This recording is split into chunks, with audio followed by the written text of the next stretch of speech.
Here are 5 pieces of advice before you sell your semi-detached in Manchester. First, the only cocktail you will be sipping at 3 p.m. comes in a plastic bag with a rubber band around it, and it's not a pina colada, it is electrolyte powder because you'll sweat through your mattress again. Second, your private terrace is actually a crumbling concrete slab currently being used as a toilet by a water buffalo named Kevin.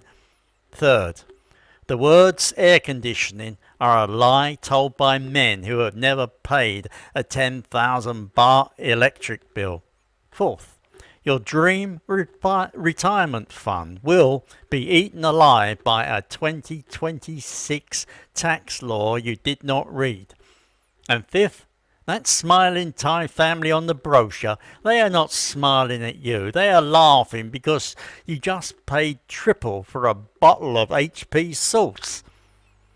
Welcome to Isaan, the land of smiles, dust and quiet desperation. I am your host, a slightly grumpy old Englishman who has traded his winter fuel allowance for a year-round sauna he never asked for. Let's talk about the brochure illusion, shall we? You have seen the pictures, high definition, golden hour lighting, a woman with unnaturally white teeth holding a mango.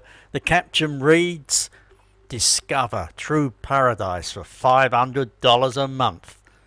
Right, and I am the king of Siam. The reality of retiring in Isaan looks like this. You wake up at 5 a.m. not because you are a morning person, but because the neighbour's rooster has a death wish and your concrete bungalow has the thermal efficiency of a pizza oven. You open the door and the air hits you like a wet woolen blanket. It is 38 degrees Celsius at sunrise, and the dust, good Lord, the dust. You will wash your motorcycle, and by the time you walk back inside, it looks like you have just finished a Dakar rally.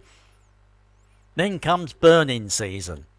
That is February to April, when the local farmers set fire to half the countryside. The sky turns the colour of a cheap cigarette filter. You cannot see the sun. Your eyes sting, and your pristine retirement suddenly smells like a bonfire at a landfill. The brochures did not show you that. They also did not show you the village where absolutely no one, and I mean no one, speaks English. Your neighbour would try to communicate by shouting, "Hello!"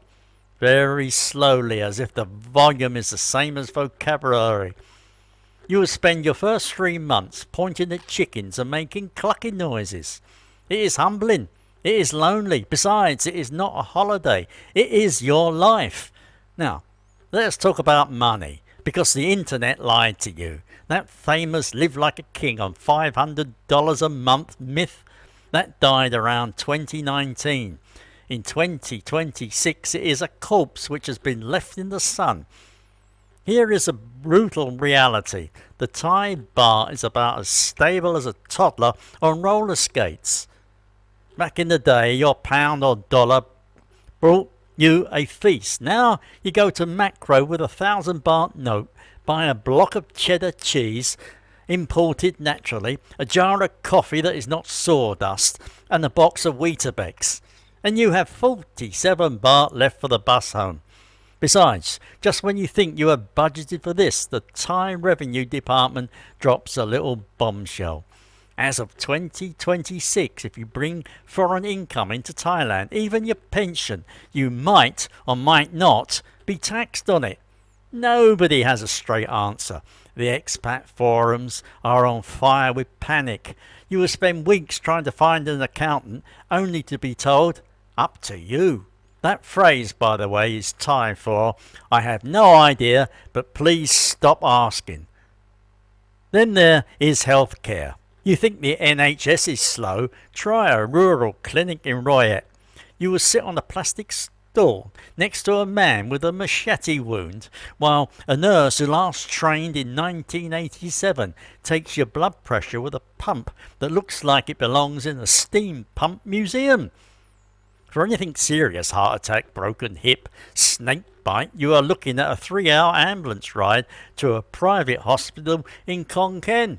Besides, that private hospital will not even let you through the door without a credit card the size of a small car. Private health insurance? For a 65-year-old with a history of bacon sandwiches, they would charge you 400 quid a month if they accept you at all. Besides, they will not cover your pre-existing conditions. That bad knee? Your problem. The high blood pressure? That is on you, sunshine. Now, you might be thinking, but what about the women? Surely that is worth the hassle. Look, I have been married to a wonderful Isaan woman for many years. She is the reason I am still alive. She is also the reason I own a dried fish business that I never wanted. I am currently the proud caretaker of 17 chickens, 3 stray dogs, and her uncle who thinks my living room is a public waiting room. The point is, love is real. However, do not think for a second that you are the catch. You are the pension plan, the visa sponsor, and the air conditioning repairman. Besides, if you complain, she would look at you with those big eyes and say, Farang cry too much. So, no, the twist is not a scandal. The twist is that you will be the one being domesticated. You came here for cheap beer and freedom. You will end up buying rice in 50-kilo sacks and arguing about the price of charcoal. Nevertheless, the real nightmare, the one that turns grown men into weeping toddlers, is the paperwork, specifically the visa. You see, Thailand does not want you to retire here. They tolerate you like a bad smell. Every 90 days you have to report your address to immigration. You can do it online, they said. It is easy, they said. Except the website crashes more often than a novice motorcyclist on a wet roundabout. You would spend 3 days trying to log in. Then you would drive 2 hours to the immigration office in the next province. You would take a number. The number will say 89. The screen will say, now serving 12. The woman behind the counter will be eating sticky rice and watching a soap opera. You will wait for 5 hours. Besides, just when you think you have got the retirement visa figured out, they change the financial requirement. 1 year it is 800,000 baht in the bank. The next they want proof of monthly transfers. Then they want a letter from your embassy. Then they do not. Then they do again. There is a constant low-grade terror which lives in your chest. The terror that one day a bureaucrat will stamp denied on your passport for no reason at all, and you will have 7 days to pack up your life and fly back to a country where you no longer have a doctor or a house. That is not paradise. That is a hostage situation with better weather. Let us discuss the climate, because you think you know heat. You do not. 40 degrees is not hot. 40 degrees is aggressive. It is personal. It seeps into your bones. You stop sweating because you have no water left inside you. You will shower 4 times a day, and each time the water comes out of the pipe already lukewarm because the pipes are buried 6 inches underground. Besides, your beautiful traditional Thai house, the one with the wooden floors and the open eaves, it is a sauna. There is no insulation. There is no double glazing. There is just you, a ceiling fan that wobbles dangerously, and the sound of your own regret. Then comes the monsoon. 3 months of rain, so hard you cannot hear yourself think. The roads turn to rivers, your driveway becomes a mud wrestling pit. The power goes out for 6 hours, usually just as you are trying to watch the football. And because you are in the countryside, the water does not drain. It just sits there, breeding mosquitoes the size of small birds. You will get dengue fever. It is not a question of if, but when. And when you do, that local clinic I mentioned, they will give you paracetamol and a sympathetic look. You will spend a week in a sweaty bed wondering why you ever left the drizzle of Dorset.